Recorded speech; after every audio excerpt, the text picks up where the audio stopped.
Hello students, very warm welcome to you all to this class. Welcome to Edifly JNE Prabal batch. Today I am going to discuss about the DNA replication. Okay, so why DNA replication is required? A bit of information is required. ठीक है, तो DNA the information जो information DNA में store होता है that is very essential for life. DNA is a very important part of life that you all know. तो क्या होता है कि अगर कोई सेल मर जाता है बॉडी में, हाँ, due to any kind of बाहर से अगर कोई किसी तरह की फॉरेन सब्सटेंस बॉडी में गया और वो सेल जो है मर जाता है, तो वो जो इन्फॉर्मेशन होता है दैट इन्फॉर्मेशन वो इस इन्फॉर्मेशन को कॉपी करता है डीएनए. अगर वो सेल मर जाता है, सेल के अंदर डीएनए है, तो डीएनए क्या करेगा, उस इन्फॉर्मेशन को कॉपी करके सेल को रिप्लेस कर देगा. इन्फॉर्मेशन कॉपी कर लिया, अगर सेल मर भी जाता है तो क्या होता है, वो इन्फॉर्मेशन को हम रिप्लेस करके उसी सेम इन्फॉर्मेशन को कोड करके और हम आगे उसको रिपेयर करके काम करते हैं. तो रेप्लिकेशन मतलब कॉपीज करना, बहुत सारे डीएनए के कॉपीज करना. This is nothing but the replication. Okay, तो this is the basic part of DNA replication that you should know. अब हम इसके अंदर तक जाएंगे. I will go into the details of this chapter. DNA replication. We're going to study about the details of this chapter. Basics is done. तो चलिए आज start करते हैं.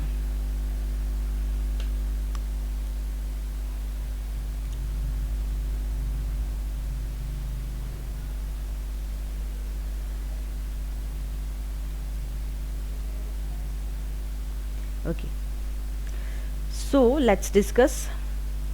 First we'll discuss the mechanism. DNA replication mechanism कैसे होता है, कैसे DNA replication start होता है बैक्टीरियाज में और यूकैरियोट्स में, आज हम सब पढ़ेंगे. ठीक है, तो first we'll discuss about the mechanism. Many proteins, जैसे कि मैंने कहा DNA replication में सारे प्रोटीन्स और एंजाइम्स ये दोनों ही फंक्शन करके ही कॉपी इन्फॉर्मेशन को कॉपी करते हैं, ताकि अगर कोई सेल मर जाता है बॉडी में तो उस इन्फॉर्मेशन को कोड करके वो दूसरे सेल में रिप्लेस कर सकते हैं. ठीक है, तो यहाँ many proteins work together in DNA replication and repair. Repair मतलब अगर कोई सेल मर जाता है या डीएनए में किसी तरह की कोई प्रॉब्लम है तो उसको रिपेयर करने का काम भी डीएनए रेप्लिकेशन में ही हम पढ़ेंगे. ठीक है, the relationship between structure and function is manifest in the double helix. Like you know double helix, that is Watson and Crick model of DNA, जहाँ पे हमने आपको डिस्कस किया था structure of DNA, the function, double helix, base pairing के बारे में बताई थी. Everything we have discussed. Okay, so Watson and Crick जो साइंटिस्ट हैं, वाटसन एंड क्रिक, जिन्होंने double helix model of DNA दिया था, he noted that specific base pairing suggested a possible कॉपिंग mechanism for genetic material. उन्होंने जो specific base pairing की बात की थी, जैसे कि adenine always pairs with thymine with double bond and guanine always pairs with cytosine. ठीक है, this information is already available and you all know that. ठीक है, तो वाटसन एंड क्रिक ने जो सजेस्ट किया था कि इससे हम लोग क्या कर सकते हैं, अगर बेस पेयर जो है कंप्लीमेंट्री बेस पेयर, कंप्लीमेंट्री का मतलब होता है एडेनिन जो है थाइमिन के साथ पेयरिंग होगा, इसके कारण हम क्या कर सकते हैं, कॉपी करते हैं. रेप्लिकेशन का मतलब क्या, कॉपी होगा. Possible कॉपिंग mechanism for genetic material, DNA के लिए हम कॉपी बना सकते हैं कई सारे. इस मेथड को सजेस्ट करने के बाद ही साइंटिस्ट जो है ये रेप्लिकेशन वाला प्रोसेस स्टार्ट किए. ठीक है, चलो, तो सबसे पहले हम बात करेंगे base pairing. Base pairing to a template strand. Since the two strands of DNA are complementary, each strand acts as a template for building a new strand in replication. Okay, two strands, you all know कि DNA में दो strand होते हैं, 1 और 2. मैं straight में दिखा रही हूँ. ऐसे भी डीएनए का structure is this. Okay, for your understanding, diagram is not important, you have to understand. Okay, तो चलो 5 प्राइम टू 3 प्राइम, एक स्ट्रैंड जो होता है 5 प्राइम टू 3 प्राइम होता है, दूसरा स्ट्रैंड जो है 3 prime to 5 prime. Clear about that. तो एक अगर डीएनए टेम्पलेट है, अगर एक बेस पेयर, सपोज हम 5 प्राइम टू 3 प्राइम के बेसिस को जानते हैं, एडेनिन, थाइमिन, गुआनिन, साइटोसिन, अगर हम एक पेयरिंग को, एक डीएनए स्ट्रैंड को जानते हैं तो दूसरा strand we can, because you all know base pairing कैसे होता है, एडेनिन थाइमिन के साथ, गुआनिन साइटोसिन के साथ. यही बातें कही हैं वाटसन एंड क्रिक ने इन base pairing. Okay, In DNA replication, the parent molecule unwinds and two new daughter strands are built based on base pairing rules. तो डीएनए रेप्लिकेशन में क्या होता है, अब हम रेप्लिकेशन में पार्ट में पढ़ते हैं. बेस पेयरिंग आपको समझ में आ गया. डीएनए रेप्लिकेशन में क्या होता है, जो पेरेंट मॉलिक्यूल है, जो पेरेंट मॉलिक्यूल वो टूट जाते हैं, अनवाइंड हो जाते हैं और दो नए डॉटेड स्ट्रैंड जो है वो बिल्ड होते हैं. कैसे? Based on base pairing rules. Okay, so देखो, I show you the diagram that will clear all your concept. ठीक है, एक्सप्लेनेशन देखते हैं इसका. ठीक है, टू स्ट्रैंड, हम दो स्ट्रैंड बनाते हैं. ठीक है, this is parent molecule. Okay, this is nothing but parent molecule. Okay, तो अगर यहाँ पे पेरेंट में दो स्ट्रैंड दिया हुआ है, adenine, thymine, then cytosine, guanine, then thymine, adenine, दो डीएनए स्ट्रैंड है और इन दोनों स्ट्रैंड की कॉम्प्लीमेंट्री बेसिस है. ये सारे क्या हम जो लिख रहे हैं, they are nitrogenous bases. Okay, adenine, thymine, guanine, cytosine. So this is the parent molecule. अब हम देखेंगे जो स्ट्रैंड है वो दोनों स्ट्रैंड अनवाइंड, अनवाइंड का मतलब होता है सेपरेट हो जाना. तो पेरेंट मॉलिक्यूल की जो स्ट्रैंड है वो सेपरेट हो गए, दोनों सेपरेट हो गए. तो सेपरेट यहाँ एडेनिन हो गया, दिस इज थाइमिन. इन दोनों स्ट्रैंड को हमने सेपरेट कर दिया. Nitrogenous bases as it is रहेंगे. ठीक है, ओके, क्लियर है. लेकिन दोनों स्ट्रैंड जो है वो सेपरेट हो गए हैं. यही प्रोसेस ऑफ रेप्लिकेशन है. तो सेकंड जो स्ट्रैंड है, this is separation of strands. Strands means DNA strands. अब this was the second part. The third part is the very interesting one. ये जो strand separate हो गए हैं, इस strand में अब क्या होगा, base pairing आएगा. क्या होगा? base pairing. that is complementary strands के एंगल्स ये base जुड़ जाएंगे, मतलब नए strands, new daughter strands will come and join each other, right? चलो, let me show you. This is the first strand. okay? तो एडेनिन है, फिर साइटोसिन है, पहला स्ट्रैंड हम लिख लेते हैं, देन थाइमिन है, then it's adenine and then it's guanine. Okay, तो let me change the ink colour, then you will understand that daughter strand जो ऐड हो रहे हैं. ठीक है, तो एडेनिन है, this is the first strand, this is the second. हम पहले स्ट्रैंड के बारे में बता रहे हैं. Adenine always pairs with thymine, clear. Cytosine pairs with and guanine. Thymine pairs with adenine, adenine pairs with thymine, and guanine pairs with cytosine. Have you seen this? This is the new thing that has been added, and this is nothing but daughter strand. ठीक है, this is daughter DNA molecules.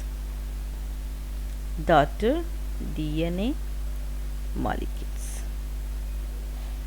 And this DNA is not doing it alone. याद रखिएगा, ये कैसे strand टूट गया, फिर strand आके जुड़ गया, ये किसका काम है? एंजाइम्स का काम है, प्रोटीन्स का काम है. हमारे बॉडी में जो एंजाइम्स एंड प्रोटीन्स प्रेजेंट हैं वो क्या करते हैं, इस डॉटर डीएनए मॉलिक्यूल्स को जहाँ ज़रूरत होता है वहाँ नाइट्रोजनस बेसिस को ऐड कर देते हैं. क्लियर, क्लियर है ना. अब सेकेंड स्ट्रैंड की बारे देखते हैं. Second strand, okay, so this is the second strand. Second strand में पहला क्या है? थाइमिन है. ठीक है, उसके बाद फिर गुआनिन है, then it's adenine, then it's thymine, then it's cytosine. ठीक पहले स्ट्रैंड की तरह दूसरे स्ट्रैंड में भी daughter DNA molecules will add. Okay, चलिए, तो थाइमिन के साथ कौन ऐड होगा? एडेनिन. गुआनिन के साथ कौन ऐड होगा? साइटोसिन. एडेनिन के साथ थाइमिन, थाइमिन के साथ एडेनिन एंड साइटोसिन के साथ guanine. So this two have in this orange color strand. These two are the two new daughter DNA molecules that has been proposed by Watson and Crick in the base pairing rule. Okay, चलिए देखते हैं next slide. तो Watson and क्रिक के model हम बात कर रहे हैं. he proposed the semi-conservative model of replication, and that predicts that when a double helix replicates, each daughter molecule have one strand, one old strand and one newly made strand. तो ये जो अभी मैंने बेस पेयरिंग की बात थोड़ी देर पहले छेड़ी थी, इसमें वाटसन एंड क्रिक ने कहा कि दे हैव दिस, उन्होंने semi conservative model of replication. What this method says that double helix, जब भी हमारा डीएनए डबल हेलिक्स है, you all know two strands are there, so they are double helix. अगर वो रेप्लिकेट्स, अगर replication मतलब अगर कॉपी बनाता भी है, कॉपी बनाने के बाद क्या होता है, ईच डॉटर मॉलिक्यूल, एक डॉटर मॉलिक्यूल क्या होगा, एक ओल्ड स्ट्रैंड होगा और एक नया स्ट्रैंड, मतलब एक पुराने डीएनए से आएगा और एक नया डॉटर डीएनए मॉलिक्यूल्स उसके साथ ज्वाइन होगा. ये उनका semi conservative model of replication है. ओके, कंपीटिंग मॉडल्स, और भी दो मॉडल्स थे जो एक्सेप्टेबल नहीं थे. एक था कंजर्वेटिव मॉडल और एक था डिस्पर्सिव मॉडल. कंजर्वेटिव मॉडल क्या था, दो पेरेंट मॉलिक्यूल जो है, जो पेरेंट स्ट्रैंड है वो ही रिजॉइन हो जाते हैं एक साथ. और डिस्पर्सिव में क्या होता है, each strand is a mix of old and new.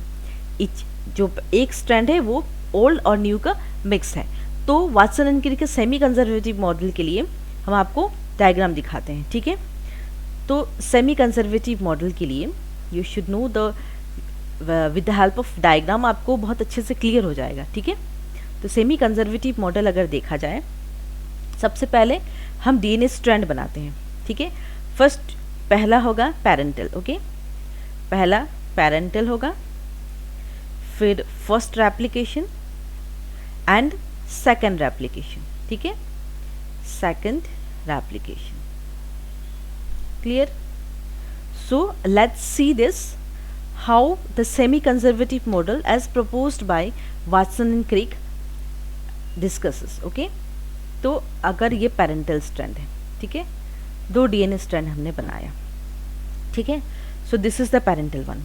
तब अब फर्स्ट एप्लीकेशन होगा. जब फर्स्ट एप्लीकेशन होगा in semi conservative model, first application में क्या होगा कि सेम जो स्ट्रैंड पेरेंटल का था, सेम स्ट्रैंड यहाँ पे आएगा.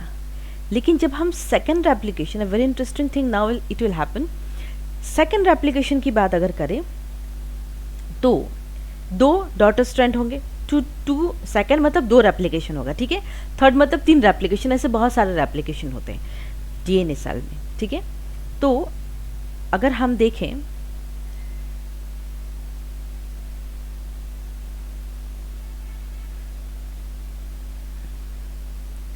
तो एक स्ट्रैंड जो है वो लाइट ब्लू कलर की होगी और जो दूसरी स्ट्रैंड होगी, दूसरी स्ट्रैंड जो होगी वो इस कलर की. ठीक है, that means the combination of parental और डॉटर. देखो ये पेरेंटल स्ट्रैंड है. ठीक है,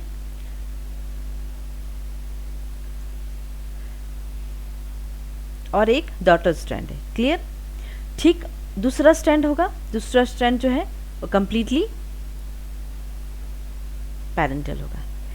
दैट मीन्स जो सेकंड जो मैंने बनाया, जो फर्स्ट एप्लीकेशन जो होगा उसमें one strand will B from parental और दूसरा स्ट्रैंड जो है वो आएगा डॉटर स्ट्रैंड. क्लियर है? ये पेरेंटल है and this one is the daughter strand. जैसे कि सेमी कंजर्वेटिव मॉडल जो है वो वाटसन एंड क्रिक ने जो बोला था. अब सेकंड रेप्लिकेशन, पहला रेप्लिकेशन से दो हो गया, दूसरा रेप्लिकेशन से फिर दो होगा. राइट, तो एक होगा आपका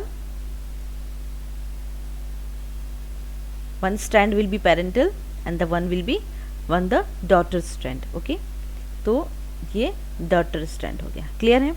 Different colors indicate that one is the parental and the other is the daughter strand. Okay,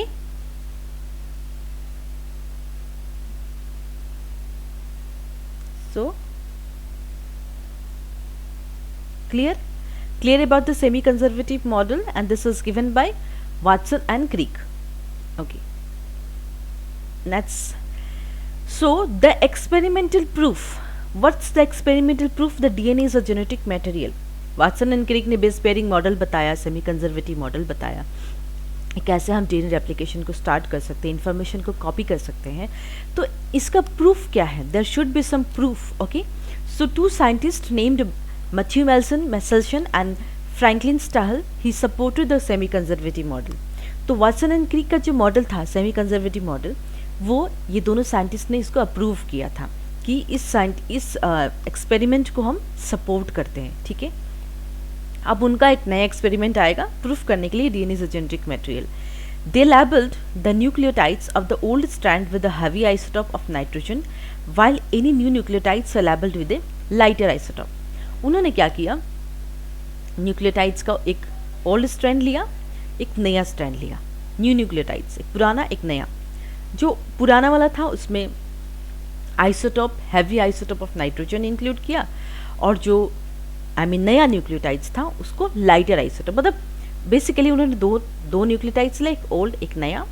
old वाले में क्या किया उन्होंने, हैवी आइसोटोप लिया नाइट्रोजन का, और जो लाइटर था उसमें लाइटर आइसोटोप लिया जो नया न्यूक्लियोटाइड्स था, ठीक है। तो जो पहला replication, the first replication produce the band of hybrid DNA eliminating the conservative model. जैसे ये कंजर्वेटिव मॉडल ऑलरेडी डिस्कस किया मैंने। पहला replication, the first replication what he did, replication होने के बाद रिजल्ट क्या आया, there should be some result, right. Replication होने के बाद बैंड ऑफ हाइब्रिड डीएनए, तो हाइब्रिड डीएनए फॉर्म हुआ। जब सेकंड रेप्लिकेशन, पहला रेप्लिकेशन में conservative model is out, semi conservative model को प्रूफ कर रहे हैं Matthew Meselson Franklin Stahl, okay. Second replication क्या हुआ, सेकंड रेप्लिकेशन में लाइट भी आया हाइब्रिड भी आया, दोनों आया। दैट मीन्स डिस्पर्सिव मॉडल भी हट गया, और इसके लिए सेमी कंजर्वेटिव मॉडल जो है सपोर्टिंग है, क्योंकि मैंने ऑलरेडी कहा आपको सेमी कंजर्वेटिव मॉडल में एक डॉटर स्ट्रैंड का रहेगा, एक पेरेंटल स्ट्रैंड रहेगा। ठीक इसी तरह जब उन्होंने हैवी और लाइट आइसोटोप्स के दो न्यूक्लियोटाइड्स, एक नया और पुराना लिया, और जब ने उन्होंने रेप्लिकेट्स किया, रेप्लिकेशन करने के बाद उन्होंने ये पता चला कि लाइट एंड हाइब्रिड दोनों डीएनए उनको मिला। It suggest that they supported their semi-conservative model and they proved the semi-conservative model, that means conservative और dispersive model out थे यहाँ से, ठीक है। चलो, so this is the very common diagram from NCERT book, जो आपको एक्सप्लेन ये करता है कि कैसे सेमी कंजर्वेटिव मॉडल को सपोर्ट किया था मेसेल्सन, दो फेमस साइंटिस्ट ने। तो देखो, पहला हैवी आइसोटोप्स डीएनए का लिया, ठीक है, एक हैवी है एक लो है। 20 मिनट्स के बाद first this generation 1 means first application, generation 2 मतलब सेकंड एप्लीकेशन। पहला एप्लीकेशन में क्या हुआ, दोनों ही हैवी आया, लाइट नहीं आया, ठीक है, हाइब्रिड। लेकिन हाइब्रिड फॉर्म हुआ बट हैवी था, हैवी आइसोटोप्स था, ओनली एक आइसोटोप्स था। लेकिन जब दूसरा रेप्लिकेशन उन्होंने कहा किया, तब उनको देखो ये डिफरेंट कलर्स दिख रहा है आपको, pink and yellow and green. It means that one is the hybrid, one is the heavy one and one is the light one. Two different isotopes उनको मिला जब उन्होंने सेकंड एप्लीकेशन किया, and this suggest that semi conservative model was supported by the two scientist, जो Watson and Crick ने propose किया था। In that way he can say that DNA is a genetic material, ठीक है, because light और hybrid दोनों तरह की प्रोडक्ट्स उनको मिले हैं। क्लियर। चलो, अब हम बात करते हैं आज का मेन टॉपिक, रेप्लिकेशन कैसे स्टार्ट होता है। Replication begins at a particular site called origin of replication, okay? Replication कहाँ start होता है, origin। तो this is important part and important question कि replication कहाँ start होता है, origin of replication, starting point जिसको कहते हैं जहाँ से replication start होगा, that is origin of replication, where the two DNA strands are separated opening up a replication bubble। जहाँ क्या होता है ओरिजिन ऑफ रेप्लिकेशन में, दो डीएनए स्ट्रैंड्स जो सेपरेट होते हैं and that will open up a replication bubble. Clear है। अ बैक्टीरियल क्रोमोसोम, अब हम डिफरेंशिएट करेंगे बैक्टीरिया का भी और यूकैरियोट्स का भी। दैट इज इन प्रोकैरियोट्स में रेप्लिकेशन कैसा शुरू होता है, और यूकैरियोट्स में दैट इज ह्यूमंस या ऑल जितने मैमल्स हैं, जितने भी यूकैरियोट्स हैं, उनमें रेप्लिकेशन कैसे होता है, ठीक है। तो बैक्टीरिया क्रोमोसोम में एक ही ओरिजिन ऑफ रेप्लिकेशन होता है, बट यूकैरियोटिक क्रोमोसोम में 100 या 1000 से भी ज़्यादा ओरिजिन ऑफ रेप्लिकेशन होता है, ठीक है। बैक्टीरियल का क्रोमोसोम का शेप कैसा होता है, दैट इज सर्कुलर, ओके, याद रखिएगा। Replication proceeds in both directions from each origin until the entire molecule is copied. Replication जो है दोनों डायरेक्शन से प्रोसीड होता है। अगर हम डीएनए स्ट्रैंड बनाते हैं 5 prime to 3 prime and 3 prime to 5 prime. That means दोनों डायरेक्शन में रेप्लिकेशन होता है, 5 प्राइम से 3 प्राइम और 3 प्राइम से 5 प्राइम फ्रॉम ईच ओरिजिन. अगर पूरा एंटायर मॉलिक्यूल जब तक कॉपी नहीं होता है, 5 प्राइम से 3 प्राइम तक जितने भी न्यूक्लियोटाइड्स हैं, ओके, नाइट्रोजनस बेसेस हैं, उनके साथ जब तक कंप्लीमेंट्री पेयरिंग नहीं होती है, एंटायर मॉलिक्यूल जब तक कॉपी नहीं होता, तब तक रेप्लिकेशन चलता ही रहता है. क्लियर? चलो अब बात करते हैं हम ओरी मतलब ओरी इन शॉर्टकट हम लिखते हैं origin of replication. Okay, that you should no कि शॉर्ट वर्ड भी आपको बायोलॉजी जाननी चाहिए. ओरी इन इकोलाई, सबसे पहले हम बात करते हैं इकोलाई की. ठीक है, तो जैसे मैंने कहा E coli is nothing but the bacteria. तो उनका जो जो क्रोमोसोम होगा वो कैसा होगा, सर्कुलर. तो दिस इज क्रोमोसोम और यहाँ पे उनके पास एक ही ओरिजिन ऑफ रेप्लिकेशन होता है. ठीक है, तो this is double standard DNA molecule. Okay, और ये ओरिजिन ऑफ रेप्लिकेशन. क्लियर? तो ओरिजिन ऑफ रेप्लिकेशन जैसे मैंने कहा कि एक ही ओरिजिन ऑफ रेप्लिकेशन होता है in case of bacteria, okay, और in case of prokaryotes you can say. ठीक है, तो parental strand.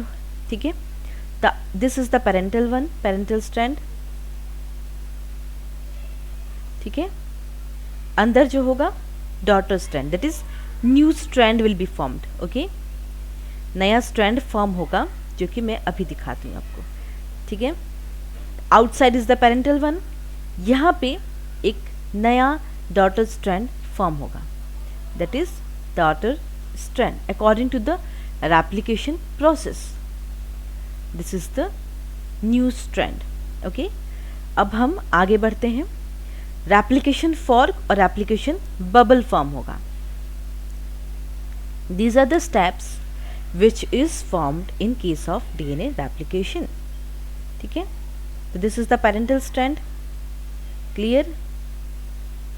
Now I'll show you कि replication bubble और replication fork form होगा. ठीक है, तो यहाँ replication, this is the replication bubble. Okay, different color indicates that you will understand that कैसे form हो रहा है.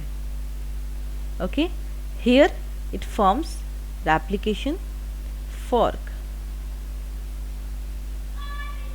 Clear? Next what will happen is that replication bubble form होने के बाद two different DNA molecules form होगा. ठीक है, okay, चलो, 2 DNA molecules फॉर्म होगा जो कि मैं अभी आपको दिखा रही हूँ. 1 2.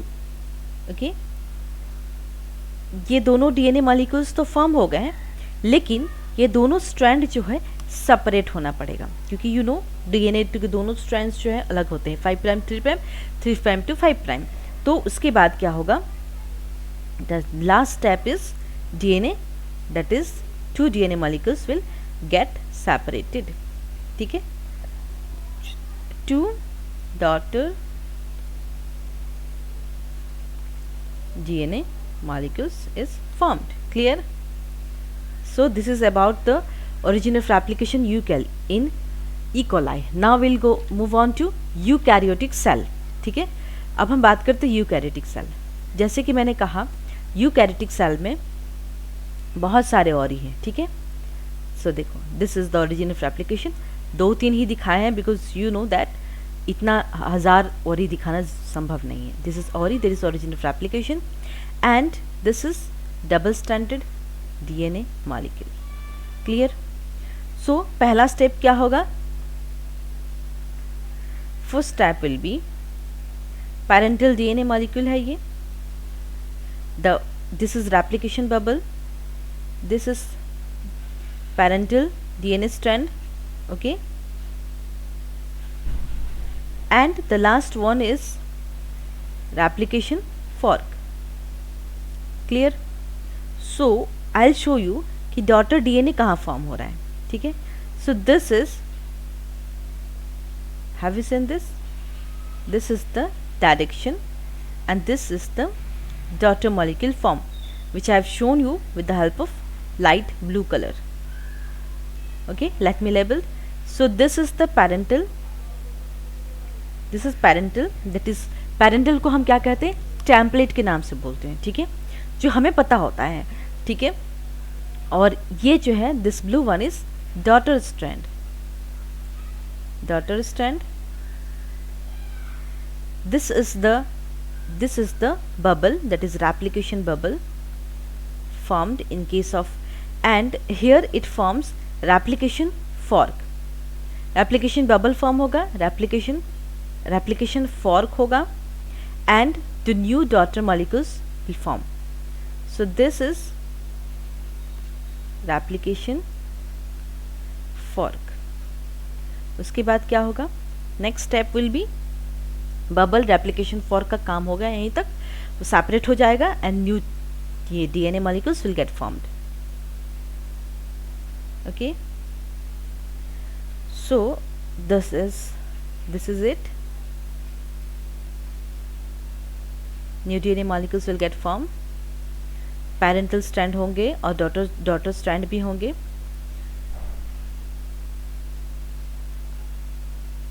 So after that the last step will be 2 DNA molecules will get formed, one daughter strand and the one is parental strand, that is 2 new daughter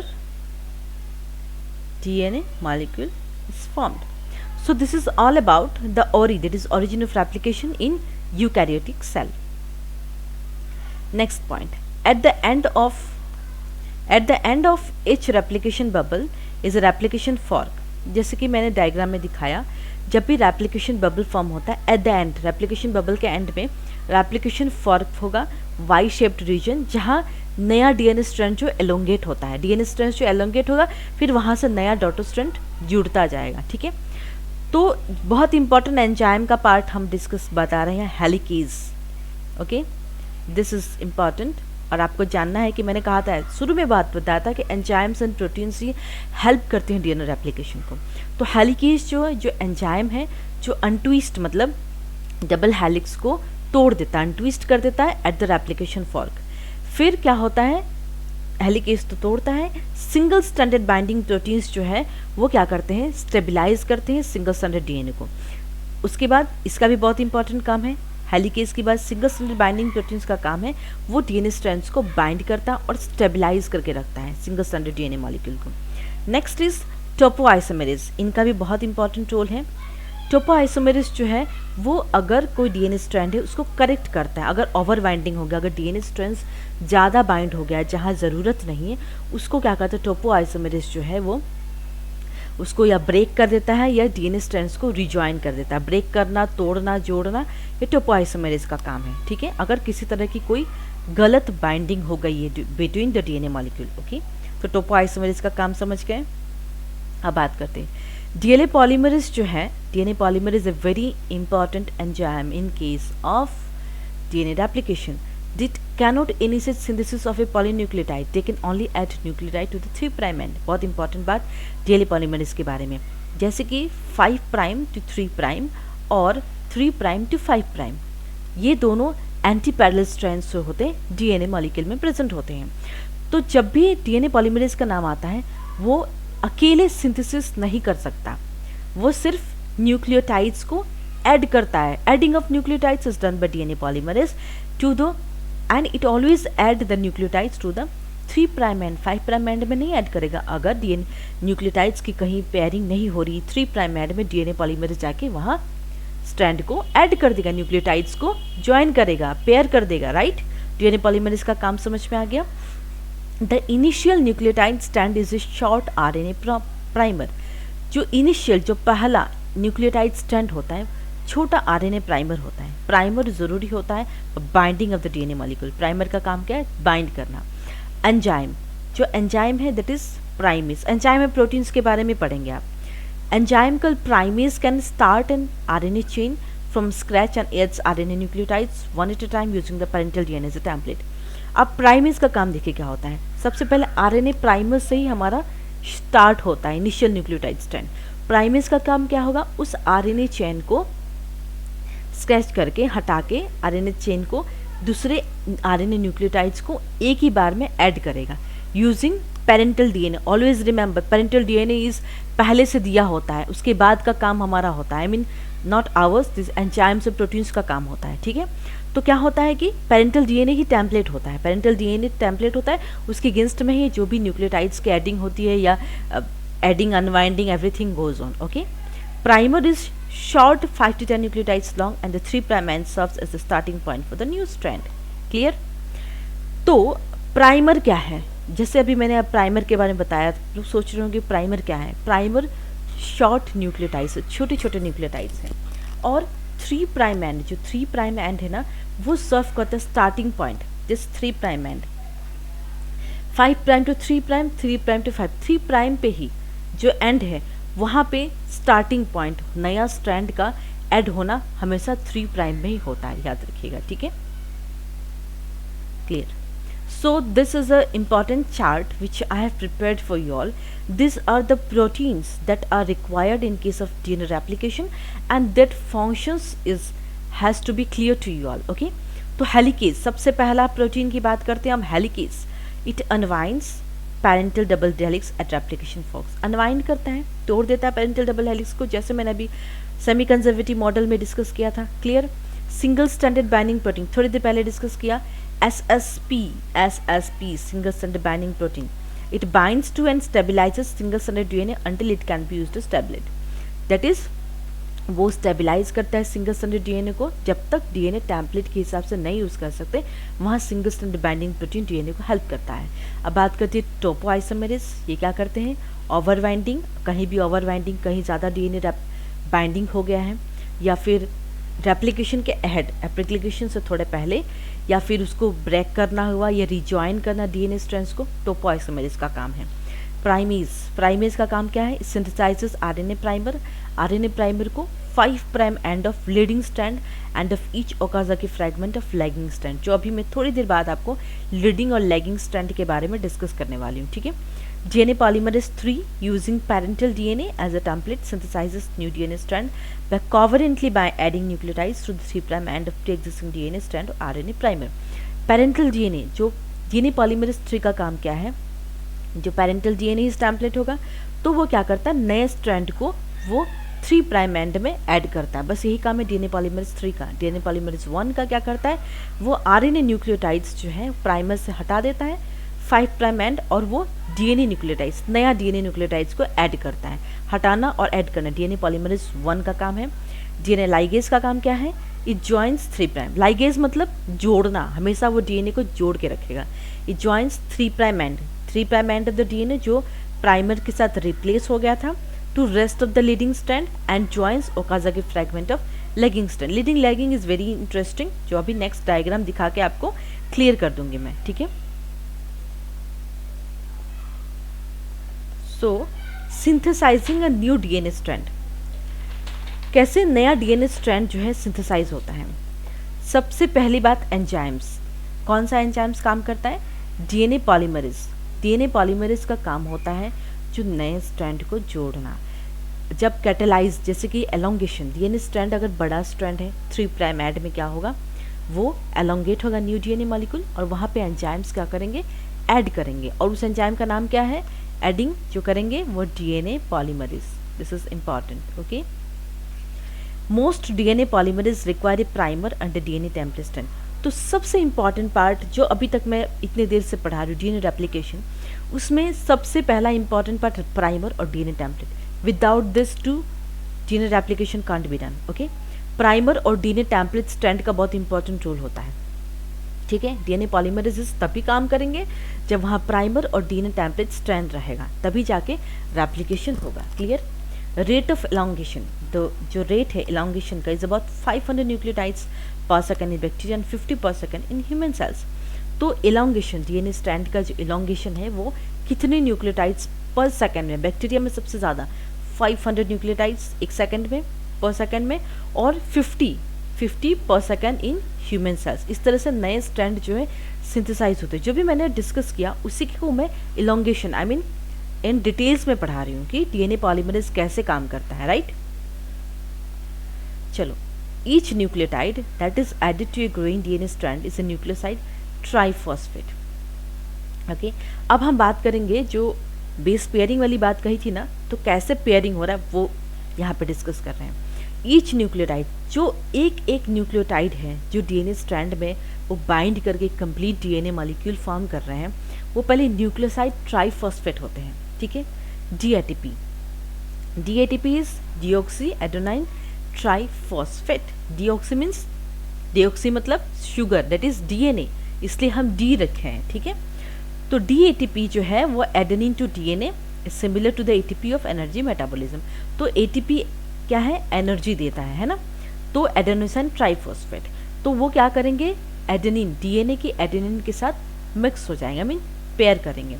सिर्फ शुगर में डिफरेंस होगा, इसलिए कि डीएटीपी को है डीऑक्सीराइबोस और एटीपी में सिर्फ राइबोस शुगर है, सिर्फ शुगर में डिफरेंस होगा। डीऑक्सीराइबोस में डीऑक्सीराइबोस शुगर होगा ना, और एटीपी में क्या होगा, राइबोस शुगर होगा। क्लियर है। As each monomer of dATP, dGTP, dCTP, dDTP that is adenine, guanine, cytosine, thymine triphosphates हैं। ये क्या करते हैं, डीएनए स्ट्रैंड को ज्वाइन करते हैं। It loses 2 phosphate group as a molecule of pyrophosphate. Joining के बाद एज ईच मोनोमर, मोनोमर मतलब सिंगल रहते हैं, मोनोमर जो है वो डीएनए स्ट्रैंड के साथ ज्वाइन होता है 2 फॉस्फेट मॉलिक्यूल, क्योंकि phosphate is a backbone of DNA molecule that you know. तो 2 फॉस्फेट ग्रुप क्या होंगे, वो क्या होंगे, लूज हो जाएंगे as a molecule of pyrophosphate. This is the chemical reaction that is going on inside the DNA molecule. Okay, अब हम बात करते हैं anti parallel elongation.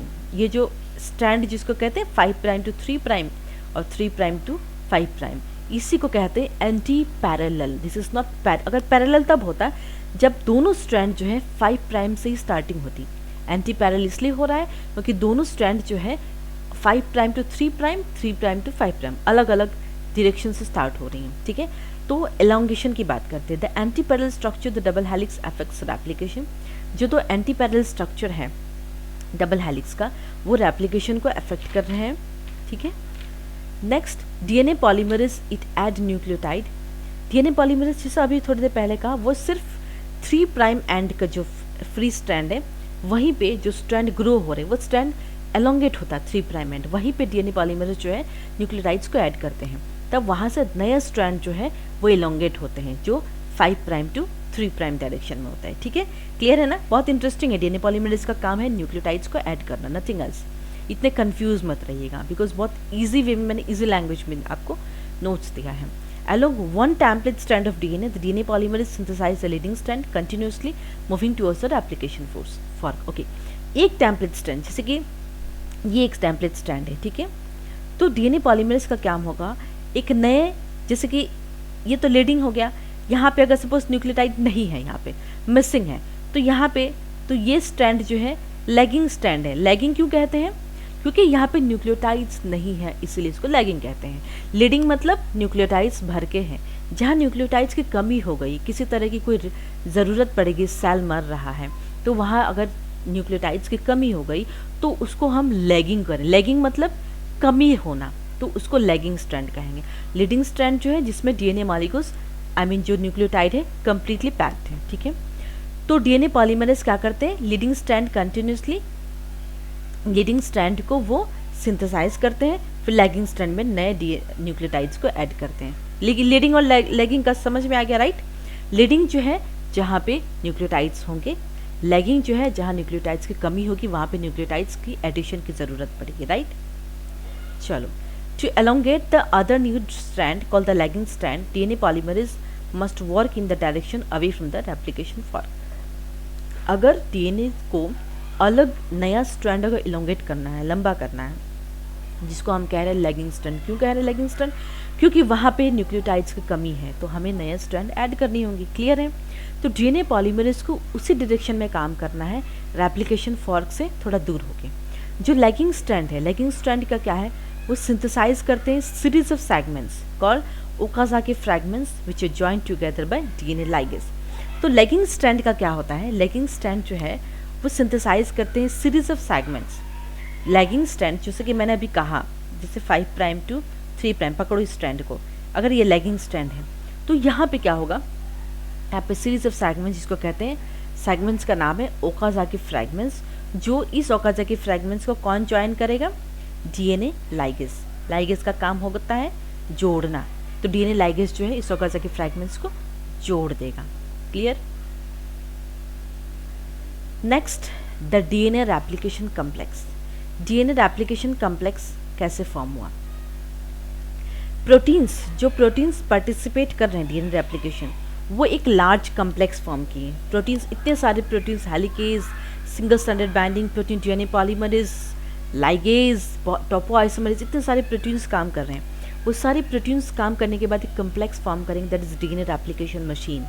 DNA replication machine जो है वो स्टेशनरी, वो उसका कोई काम नहीं, वो स्टैग्नेंट है, एक ही जगह पे रहेगा। सारा काम प्रोटीन्स और एंजाइम्स का ही होता है। ठीक है। Recent studies support a model in which DNA polymerase molecule release parental DNA and extrude newly made DNA molecules, daughter DNA molecules।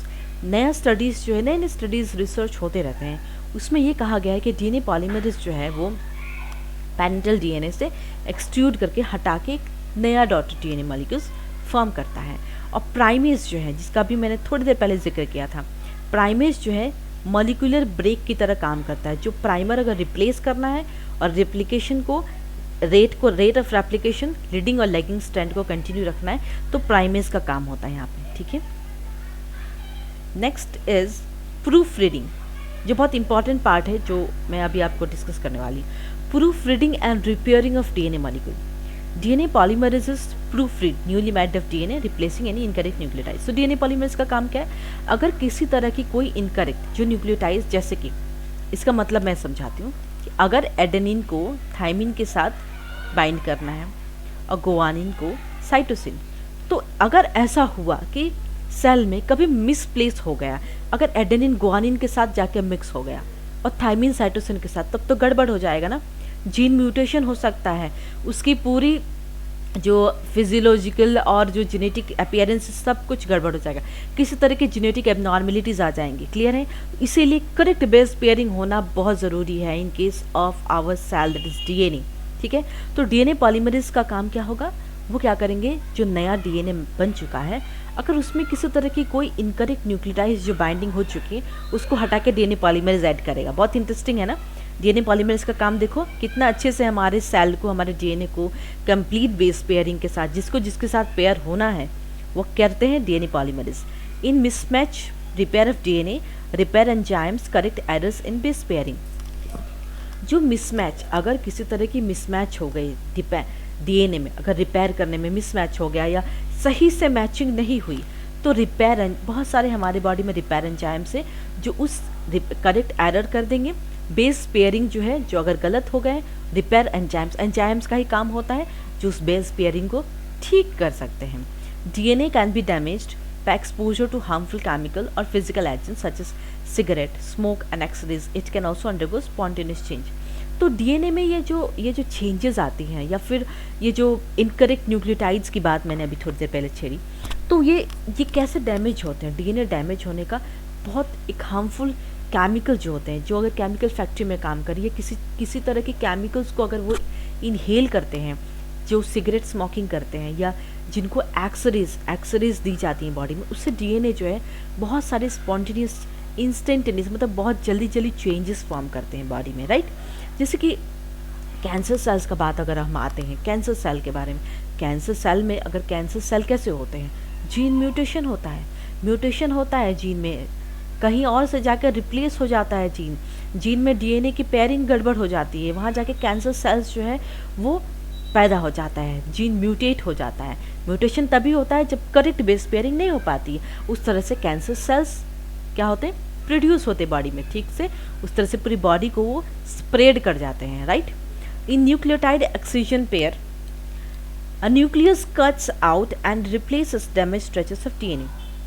Nucleotide excision repair, मतलब अगर हम रिपेयर की बात करते हैं न्यूक्लियोटाइड, तो न्यूक्लियस जो एक एंजाइम है जिसका नाम है न्यूक्लियस, वो क्या करते हैं, कट कर देंगे और रिप्लेस कर देंगे, जो डैमेज डीएनए है उसको रिप्लेस कर।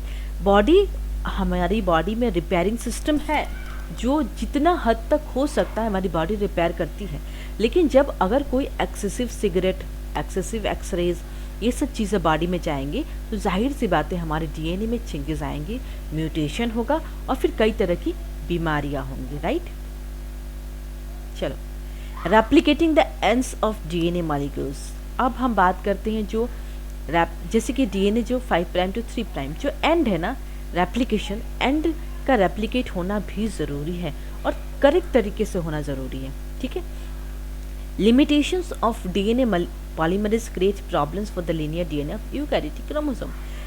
डीएनए पॉलीमरेज की एक लिमिट है जो डीएनए एप्लीकेशन में प्रॉब्लम्स क्रिएट करता है। हमारा डीएनए कैसा होता है, लीनियर डीएनए होता है ऑफ यूकैरियोटिक क्रोमोसोम। तो इसके लिए कुछ ना कोई एंजाइम्स या प्रोटीन्स तो होना चाहिए ना, कि अगर डीएनए पॉलीमरेज से नहीं हो रहा है तो कोई दूसरा आना चाहिए, राइट। तो उस दूसरे के बारे में पढ़ते हैं। The usual replication machinery provides no way to complete the 5 prime ends, so repeated rounds of replication produce shorter DNA molecules with uneven ends। तो जो रेप्लिकेशन मैशनरी हो रही है वो प्रोवाइड क्या करती है, 5 प्राइम एंड जो है बहुत सारे, एक रेप्लिकेशन नहीं होता, रिपीटेड राउंड्स ऑफ रेप्लिकेशन। जब हम लैब में काम करते हैं डीएनए रेप्लिकेशन के ऊपर, वहाँ पे हम लोग complete primer, enzymes, everything add करके हम उसको 35 साइकिल इस तरह से साइकिल रन करके देखते हैं कितना कॉपीज बनाते हैं। तो रिपीटेड राउंड ऑफ क्या होता है, रेप्लिकेशन होता है, ठीक है। This is not a problem for prokaryotes because prokaryotes में सर्कुलर क्रोमोसोम है, हमारे में क्या लीनियर क्रोमोसोम है, हमारे में प्रॉब्लम्स हो रही है ना। एंड्स जो है उसको भी रेप्लिकेट होना ज़रूरी है, ठीक है। तो eukaryotic chromosomal DNA molecules have special nucleotide sequences at the ends called telomeres. जो यूकैरियोटिक क्रोमोसोम डीएनए है उनमें स्पेशल न्यूक्लियोटाइड सीक्वेंस है जिसका एंड को क्या कहते हैं, टेलोमेयर्स कहते हैं, ठीक है। तो हमारे में क्योंकि हमारा लीनियर है और बैक्टीरिया में सर्कुलर है, तो बैक्टीरिया में कोई किसी तरह की प्रॉब्लम, क्योंकि उनमें एंड ही नहीं, उनका तो राउंड है, हमारे में एंड आता है, right, 5 prime to 3 prime, 3 prime to 5 prime. तो उस एंड में हमारा जो डीएनए स्ट्रैंड है उसमें स्पेशल न्यूक्लियोटाइड सीक्वेंस जिसको कहते हैं टेलोमेयर्स, ओके। डीएनए के एंड में टेलोमेयर्स प्रेजेंट है, तो इसको आपको याद रखना है। Telomeres do not prevent the shortening of DNA molecules, but they do postpone the erosion of genes near the ends of DNA molecules। Telomeres का काम क्या होता है, वो डीएनए को शॉर्टन नहीं करते हैं, लेकिन वो अगर किसी तरह की जीन में कोई प्रॉब्लम है, इरोजन है, तो उस डीएनए मॉलिक्यूल्स वो पोस्टपोन्ड करते हैं, ठीक है। So this is the DNA replication in a nutshell. जो भी मैंने डीएनए रेप्लिकेशन अभी आपको एक्सप्लेन किया, सारी चीज़ें, सारे एंजाइम, सारी प्रोटीन्स, उसको एक नट शेल में अगर आप देखेंगे तो this is the DNA replication in a nutshell. DNA strands start कहाँ होता है, separating from ori, that is origin of replication, already I have discuss. तो ये अनवाइंडिंग कैसे होती है, बहुत सारे एंजाइम्स इसको अनवाइंड करते हैं। Y shaped structure is formed at ori, that is replication fork. DNA strands unwind हो गया, डीएनए पॉलीमरेज आ गया, रेप्लिकेशन फॉर्क के साथ नया न्यूक्लियोटाइड्स ऐड करेगा टू द पेरेंटल स्ट्रैंड। और डायरेक्शन ऑफ पॉलीमरेज हमेशा याद रखना 5 प्राइम टू 3 प्राइम से ही पॉलीमराइजेशन स्टार्ट होता है। फिर डीएनए पॉलीमरेज क्या करेंगे, वो इनिशिएट पॉलीमराइजेशन खुद नहीं करते हैं, एक छोटा सेगमेंट आरएनए प्राइमर जो होता है वो रेप्लिकेशन के स्टार्टिंग पॉइंट में हमेशा रहता है टेम्पलेट के साथ, ओके। रिमेंबर, डीएनए पॉलीमरेज अकेला कुछ नहीं कर सकता, RNA primer should be there, right. DNA polymerase जो है वो न्यूक्लियोटाइड्स को एक टेम्पलेट स्ट्रैंड में लीडिंग स्ट्रैंड की पोलैरिटी होती है 3 प्राइम टू 5 प्राइम।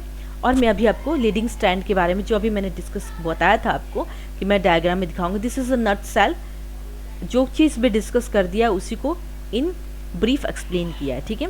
अगर accuracy of polymerisation, proofreading, और अगर कोई नया बेस ऐड हो गया है तो वो डीएनए पॉलीमरेज से ऐड होता है। तो अभी मैं आपको दिखाती हूँ कि लीडिंग और लैगिंग स्ट्रैंड जो मैंने आपको कहा था, ठीक है। तो if this is the DNA molecule, ठीक है, लीडिंग लैगिंग स्ट्रैंड, ताकि कोई भी कंफ्यूजन ना रहे आपके पास, राइट। तो दिस इज द ओरी, that is origin of replication, है ना। अब हम बताएंगे आपको लीडिंग एंड लैगिंग स्ट्रैंड, जो टर्मिनोलॉजी आपके लिए काफ़ी नई है तो जानना ज़रूरी है। This is leading strand, okay, clear, this is leading strand. अब दिखाएंगे लेगिंग स्ट्रैंड। लीडिंग और लेगिंग दोनों साथ में ही रहते हैं, ये याद रखना, ठीक है। अब हम दिखाएंगे this is lagging strand. Direction always matters, हाँ, ठीक है। डायरेक्शन इज दिस वे, और ये lagging, this is lagging strand and this is leading strand. तो dark blue this colour, this is leading, इसमें ज़्यादा न्यूक्लियोटाइड्स हैं। लैगिंग है, इसमें न्यूक्लियोटाइड्स की कमी है, इसीलिए इसका एरो छोटा है, हमें इसमें न्यूक्लियोटाइड्स को ऐड करना है, ठीक है। ओवरऑल डायरेक्शन कैसा होगा, पहला अगर स्ट्रैंड 5 प्राइम टू 3 प्राइम है तो दूसरा स्ट्रैंड होगा 3 prime to 5 prime. So this is the overall directions. Clear है? So this is about the leading and lagging, जो आपको कंफ्यूजन नहीं होना है। Already discussed, this are discussed. Clear है? तो ये DNA replication in a nutshell, जो अगर कोई ये चार्ट भी पढ़ के जाता है कि क्या क्या स्टेप्स होती हैं, कैसे कैसे एडिशन होता है, तो ये पढ़ सकते हैं। Proof reading and all everything is discussed. चलो, तो आज का part that is DNA replication is done. तो I hope you all enjoyed this lecture. बहुत नई नई चीज़ें, नए नए एंजाइम्स, नए नए प्रोटीन्स के बारे में पढ़ने को मिला। डीएनए रेप्लिकेशन क्यों होता है, what's the reason behind that is always discussed. So if you're new to this channel, kindly like, share and subscribe with your friends. So with this, I'll conclude my class today. Thank you so much.